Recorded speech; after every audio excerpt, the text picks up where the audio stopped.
আসসালামু আলাইকুম। দেশ বাংলা ইলেকট্রনিক্সের নতুন আরেকটি ভিডিওতে সবাইকে স্বাগত জানাচ্ছি। আশা করি সবাই ভালো আছেন। এটা TX10 Pro একটা অ্যান্ড্রয়েডের টিভি বক্স। এটা সমস্যা হয়েছে লোগো আইসা হ্যাং হয়ে থাকে, মানে নাম বাইসা এরপরে আর আসে না কিছুই। তো অ্যান্ড্রয়েড টিভি বক্সে অধিকাংশ বক্সে যখন সফটওয়্যারের সমস্যাটা হয়, এই সমস্যাটা হয় এটা লোগো আইসার পরে আর কিছু আসে না। তো কিছু কিছু ক্ষেত্রে যে এই ধরনের সমস্যা হইলে এটা রিসেট করলে ঠিক হয়ে যায়, আবার কিছু কিছু ক্ষেত্রে রিসেট করলে হয় না।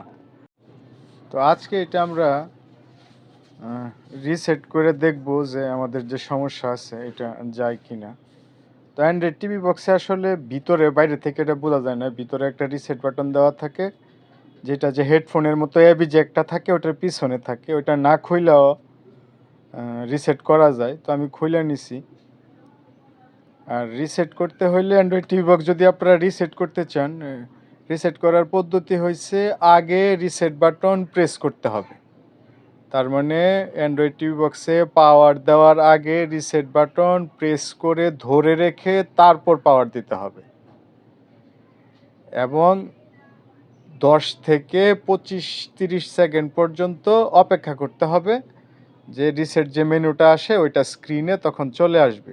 তার মানে পাওয়ার থাকা অবস্থায় কিন্তু রিসেট বাটন চাপলে হবে না, আগে বাটন চাপ দিয়ে ধরে রাখতে হবে, তারপরে ডিভাইসে পাওয়ার দিতে হবে। তো আমাদের এটা এমনিতে লোগো আসে, কিন্তু আমরা যদি পাওয়ার বাটন চাপ দিয়া ধরে রেখা চার্জার প্লাগ করি তাইলে আর এটাতে আসে না কিছু। তা আমি আরেকবার এটা চার্জার লাগাইয়া লোগো আসার পরে বাটনটা প্রেস করে, রিসেট বাটনটা প্রেস করে চেষ্টা করতেছি, দেখবো যে এটার আসে কিনা, ফ্যাক্টরি সেটিংয়ের যে মেনুটা ওইটা আসে কিনা। আর এটা আসলে 1-2 সেকেন্ড আসে না, অনেক সময় একটু বেশি সময় লাগে, কোনো কোনো ডিভাইসে একটু কম লাগে, কোনো কোনো ডিভাইসে একটু বেশি লাগে। তো এটা, এই যে আমার হাতের নিচে সাদা যে সুইচটা দেখতে পারতেছেন, এটা হয়েছে রিসেট বাটন। এটাও বাইরে থেকে একটা কাঠি বা পাতলা কিছু দিয়া প্রেস করে, বা সিম খুলে যে এই ধরনের পিন আছে, এই ধরনের পিন দিয়া ওইটা না খুইলেও প্রেস করে ধরে রেখে অ্যান্ড্রয়েড টিভি বক্স রিসেট করা যায়। তো এটা কোনোভাবেই আমরা রিসেটের যে মেনুটা আছে এটা আনতে পারলাম না। তার মানে এটাতে সফটওয়্যারের সমস্যা ছাড়াও অন্য কোনো সমস্যা আছে। অন্য সমস্যা বলতে সফটওয়্যার টোটালি ডিলিট হয়ে যেতে পারে, বা মিসিং, বা কোনো ফাইল মিসিং হয়ে গেছে। আবার অনেক সময় ইএমএমসি খারাপ হইতে পারে। আবার অনেক সময় ইএমএমসির নিচে যে বল করা থাকে, যেহেতু এগুলো বল আইসি, ওইগুলোতে লুজ হইলে তখন আর ইএমএমসি আইসি কাজ করতে চায় না, বা ওই সুইচ প্রেস করে ধরে রাখলেও যে ফাংশন আসবে এটা ঠিকঠাক মতো আসে না।